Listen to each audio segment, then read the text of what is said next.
Hello everyone and welcome back to Motion Recaps. In today's video we will narrate a drama movie called Kaiji, the Ultimate Gambler. Watch out for spoilers.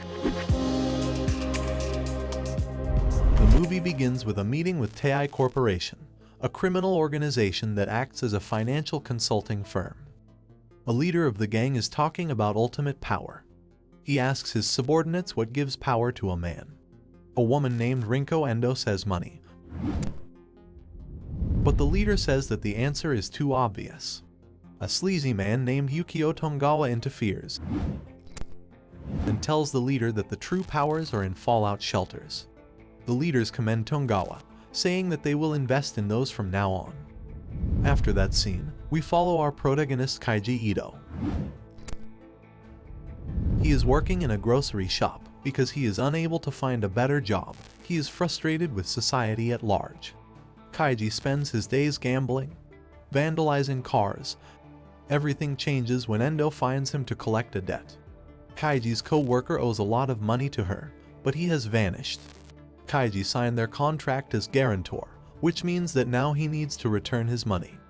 Endo tells Kaiji that he will need approximately 10 years to fully pay back. However, Endo informs him that there is a ship named Espoir, which means hope in French, and if Kaiji goes there tonight, he can play a special game. If he wins, he will get more than enough money to pay his debt back. Endo gives Kaiji a business card with the information about the ship. Kaiji is without options, and that night he goes on Espoir. He is surprised when he finds out that it's filled with people, which he describes as losers in his head. Kaiji is really suspicious about this. He sees that security is everywhere and that cameras are watching everything.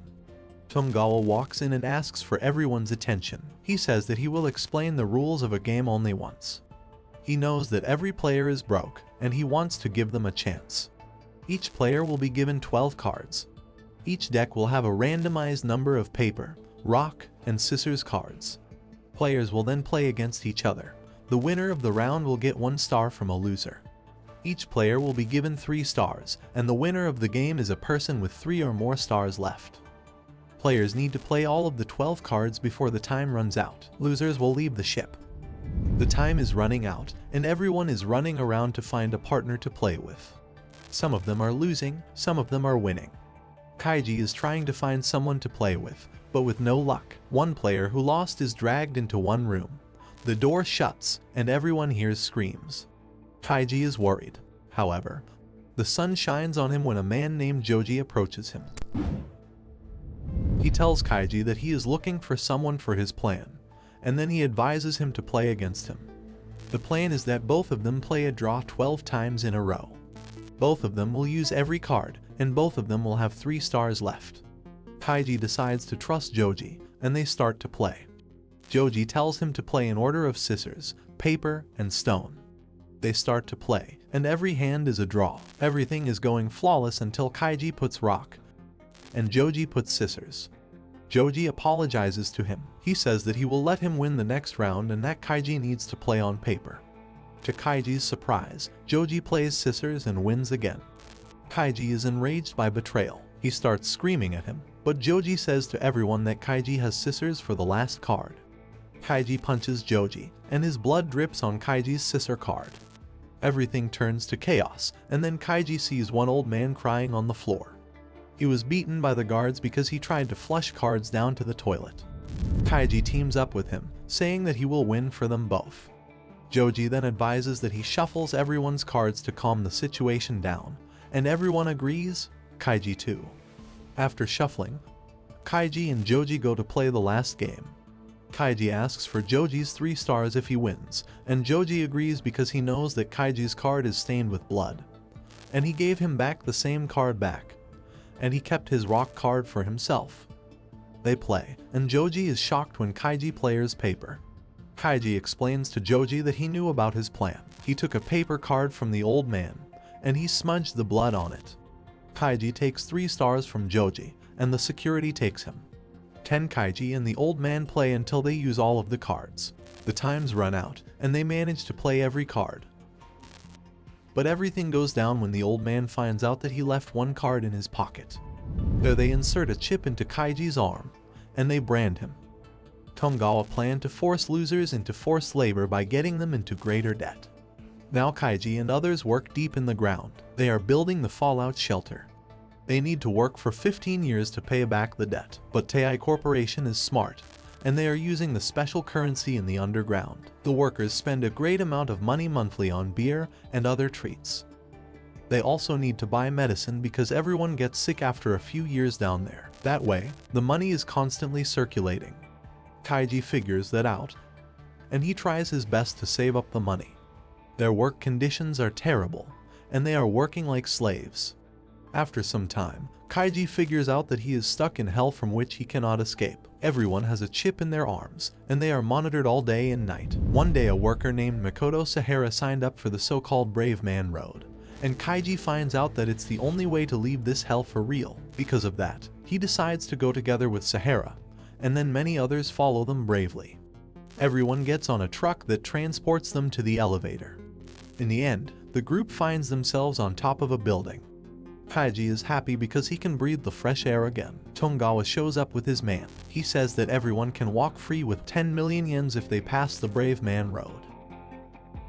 Everyone gets one cash voucher with 10 million yens. Tongawa tells them that they just need to get to the Starside Hotel to exchange them for money. Tongawa then shows them the so-called Brave Men Road. The Brave Men Road are two giant iron beams that connect two buildings. Whoever manages to get on the other side will walk away freely with their money. Tongawa shows them that beams are electrified and that they will get electrocuted if they touch them with their bare hands. They can only walk on it. Before leaving, Tongawa tells them to make a good show. Then we can see a bunch of rich people watching everything while having dinner. Endo is there, and she is serving them. She is surprised when she sees Kaiji. Tongawa leaves with his men. Kaiji gets an idea to draw a straight line on their shoes to make walking on a beam easier. He gives a great speech, and everyone slowly gets on the beam. Everything is going all right. Kaiji notices a storm approaching, and the wind is getting stronger, but his bravery is still there. All of a sudden, one man starts to panic, and he grabs another, and soon both of them fall to their deaths. Soon the others start falling off the grid. Their knees are getting tired, and they are losing their cool. They are either being electrocuted and then fall, or they just fall from the beam. Soon only Kaiji, Sahara, and the old man are left. The old man tells Kaiji that he can't go on anymore, and he gives his cash voucher. He asks Kaiji to exchange it and to give money to his daughter. Kaiji promises that he will do that. He takes the cash voucher, and the old man falls to his death. Kaiji continues to walk over the beam together with Sahara, and soon they manage to get on the other side. Sahara opens a door of the building, and out of nowhere, air pressure hits him, pushing him out of the edge. Only Kaiji is left, and he manages to get into the building. There, Tongawa, Endo, and the leader of Tei Corporation are waiting for him. The leader congratulates Kaiji for winning. However, Tongawa tells Kaiji that he cannot exchange the old man's voucher. That enrages Kaiji, and the situation escalates quickly.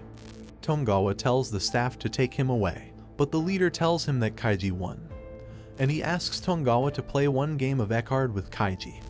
They go to another room. Tongawa and Kaiji sit at the table, and Tongawa explains the rules to Kaiji. Each player holds 5 cards, 4 citizens and either slave or emperor. The citizen cannot defeat the emperor, however, it can defeat the slave. 2 citizens against each other results in a draw. The emperor can defeat the citizen, but it can't beat the slave. Winning is the emperor grants the player 1 point, while winning is the slave grants 3. Kaiji and Tongawa set up their cards. Kaiji puts all of his money into the game. The first hand is a draw and the second one too. In the third one, Kaiji plays the slave, and he loses. The leader is not satisfied with their game, and he decides to loan Kaiji more money so that he can play again. In the next round, Kaiji plays 3 citizens in a row. He starts overthinking. His freedom is at stake now. If he loses, he will be back underground. Eventually, he decides to play the slave. His heart shatters when he sees that Tongawa played the citizen. The staff takes him away, and Endo goes with them. In the hallway, Kaiji figures out how Tongawa won. While playing, Tongawa would always look at his clock first before putting the card down on the table.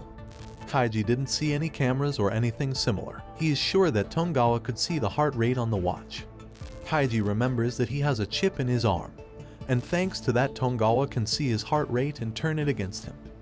He asks Endo for a loan. He tells her about his plan, and she decides to loan him money, and if he wins, he will buy her a beer in return. They get back to the room, and they inform the leader in Togawa that Kaiji wants to play another one. To everyone's surprise, Kaiji smashes his head against the mirror. That way, his blood pressure will rise, so Togawa won't be able to track it. He sits down, and blood drips on 2 cards. Kaiji then slowly swaps 2 cards. They start to play. And indeed, Togawa is not able to track Kaiji's heart rate. He starts to overthink everything. Eventually, they play first hand, and it's a draw. Kaiji plays a card with a blood stain on it.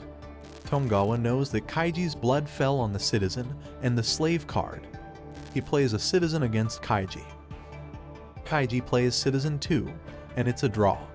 On the third hand, Togawa is ready to play as a citizen to win, but suddenly, we find out that Togawa saw Kaiji swapping cards. Togawa then changes his mind, and he plays the Emperor. He laughs at Kaiji, and he insults him, but it's not over for Kaiji yet. Kaiji then reveals his card, and Togawa is shocked to see that Kaiji played the slave.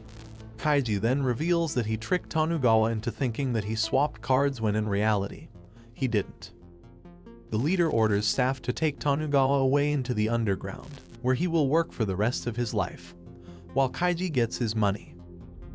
In the next scene, we can see Kaiji and Endo eating and drinking in the restaurant. Kaiji gives back the money he borrowed from her. They drink more beer, and Kaiji passes out.